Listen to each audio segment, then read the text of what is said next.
এবার আমরা সৌদি আরবে গেছিলাম হচ্ছে সৌদি এয়ারলাইন্সের বিজনেস ক্লাসে করে। সো প্লেনে উঠে ওয়েলকাম ড্রিঙ্কসের পরপরই আমাদেরকে সার্ভ করলো ওনাদের ট্র্যাডিশনাল যে কফিটা আছে সৌদি কফি আর ডেটস। সিটটা অ্যাকচুয়ালি ভালো কমফোর্টিং ছিল, আর এই বাটনগুলো প্রেস করে সিটগুলো অ্যাডজাস্ট করা যেত আর কি। আর ফ্লাইটের যে স্ক্রিনটা এটা অনেক টাচ রেসপন্সিভ ছিল, এবং ওনারা বলছিল যে এখানে 70,000 প্লাস ঘন্টার বিভিন্ন ধরনের কন্টেন্ট আছে। আর হেডফোনের কোয়ালিটিটাও ছিল খুবই ভালো, প্রিমিয়াম টাইপের। কিছুক্ষণ পরপরই এয়ার হোস্টেসরা এসে জিজ্ঞেস করতেছিল কোনো কিছু লাগবে কিনা। ফ্লাইট ছাড়ার পরে মেনু থেকে আমরা খাবার সিলেক্ট করছিলাম ল্যাম্প মান্দি।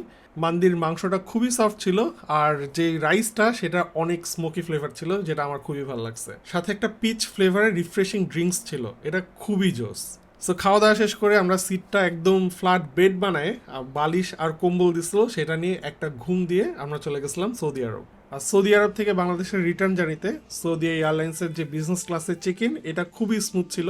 সিকিউরিটি এবং ইমিগ্রেশনের পরে আমরা চলে গেছিলাম আল ফুরসান লাউঞ্জে। আপনাদের যদি সৌদি এয়ারলাইন্সের বিজনেস ক্লাসের টিকিট থাকে তাহলে আপনারা এই লাউঞ্জটা ইউজ করতে পারেন ফ্রিতে। লাউঞ্জটা বিশাল বড়, ওয়েল ডেকোরেটেড এবং বিভিন্ন ধরনের সিটিং অ্যারেঞ্জমেন্ট ছিল। ইভেন লাউঞ্জের ভিতরে বিভিন্ন লাক্সারি আইটেম সহ একটা শপিং জোনও ছিল। আর সবচেয়ে জোস যে ব্যাপারটা লাগছে, এখানে একটা রোবট ছিল যেটা পানি সার্ভ করে বেড়াচ্ছিল। লাউঞ্জের ভিতরে খাবারের অনেক অপশন ছিল, বুফে ড্রিঙ্কসেরও আপনারা অনেক অপশন পাবেন।